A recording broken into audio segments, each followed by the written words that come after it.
Ya, assalamualaikum warahmatullahi wabarakatuh. Perkenalkan, nama saya Firdaus dari Universitas Hasyim Asy'ari, program studi Pendidikan Agama Islam kelas 2A.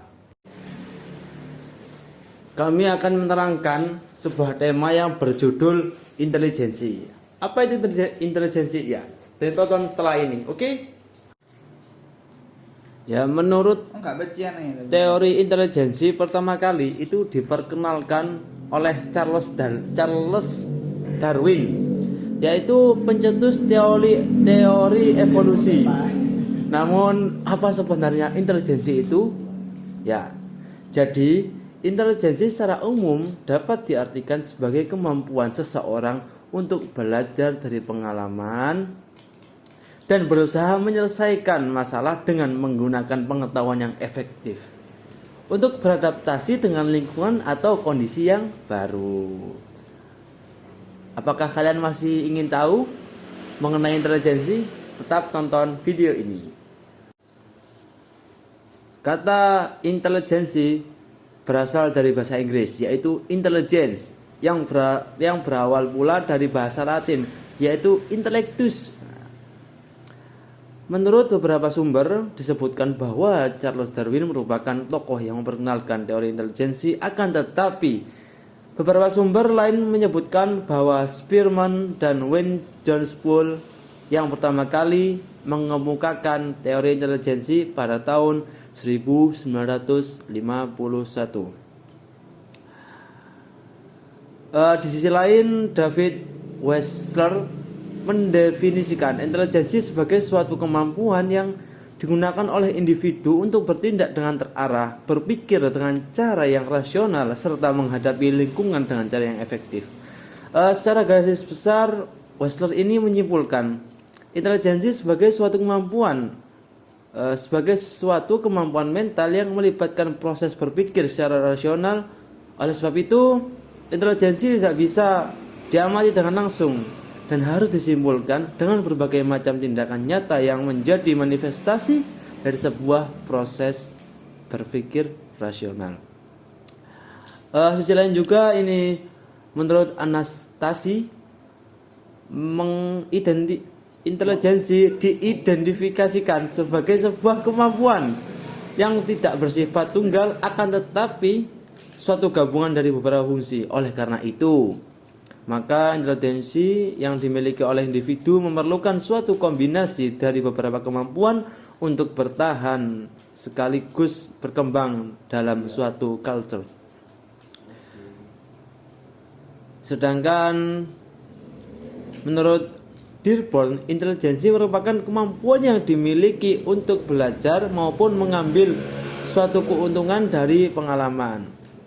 Oke, apakah kalian tahu macam-macam intelijensi? Simak video berikut ini.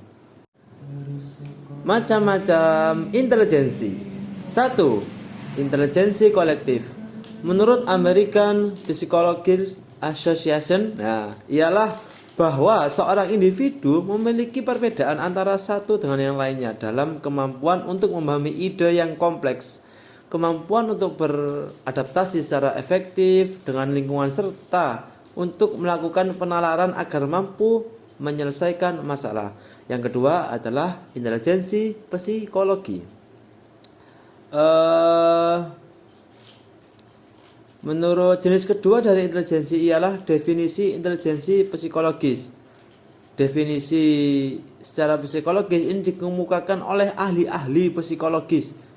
Berikut definisi intelijensi menurut psikologis.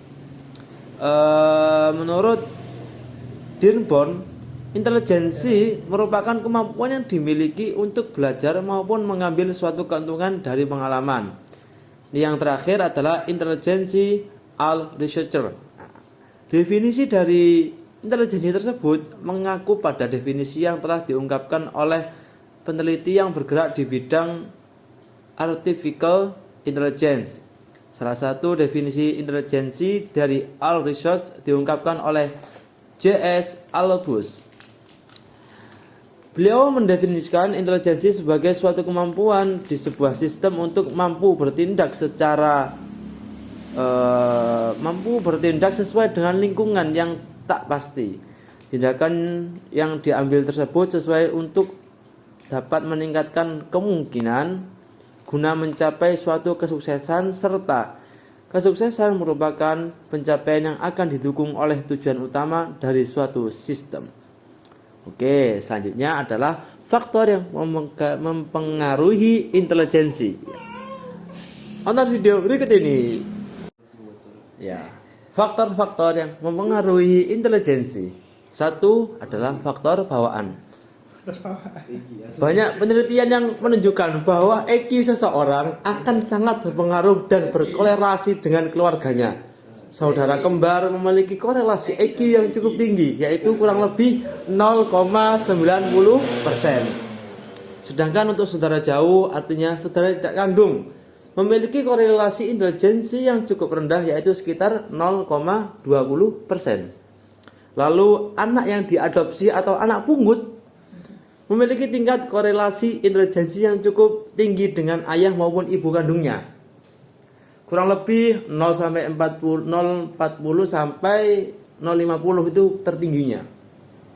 Kemudian korelasi intelijensi antara anak angkat dengan orang tua angkat sangat rendah, yaitu berkisar 0,10% hingga 0,20%. Menurut penelitian dapat disimpulkan bahwa intelijensi seseorang memiliki korelasi yang kuat dengan saudara atau orang tua kandungnya.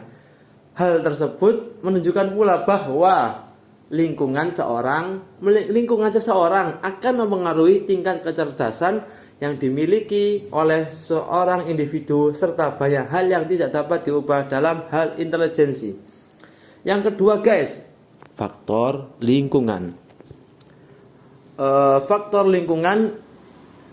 Intelijensi atau kecerdasan yang dimiliki oleh seseorang tidak dapat dipisahkan dari otak. Makanan yang dikonsumsi oleh seseorang tersebut akan memiliki dampak yang cukup besar pada perkembangan otak seseorang. Oleh sebab itu, ada hubungan antara makanan yang memiliki gizi baik dengan kecerdasan yang dimiliki oleh seseorang. Yang ketiga, stabilitas intelijensi dan IQ. Santai. Kecerdasan tidak sama dengan IQ. Secara umum, kecerdasan ialah suatu konsep umum di mana individu memiliki kemampuan tertentu. Sedangkan IQ ialah hasil dari sebuah tes kecerdasan tertentu. Jadi itu guys, bedanya intelijensi dan IQ. Keempat, terakhir ini adalah kematangan seseorang. Faktor keempat yang mempengaruhi intelijensi seseorang adalah pertumbuhan atau kematangannya. Hal ini dikarenakan kecerdasan atau intelijensi yang dimiliki oleh seseorang memiliki sifat tidak statis atau tidak tetap. Oke, apakah Anda tahu macam-macam potensi intelijensi? Simak video berikut ini. Ya, macam-macam potensi intelijensi. Yang pertama adalah intelijensi verbal linguistik. Yang kedua, intelijensi logikal matematik. Yang ketiga, intelijensi visual spasial. Yang keempat, intelijensi kinestetik tubuh. Yang kelima, intelijensi ritme musikal. Yang keenam, intelijensi intrapersonal. Yang ketujuh, intelijensi interpersonal. Yang kedelapan, intelijensi emosional. Yang kesembilan,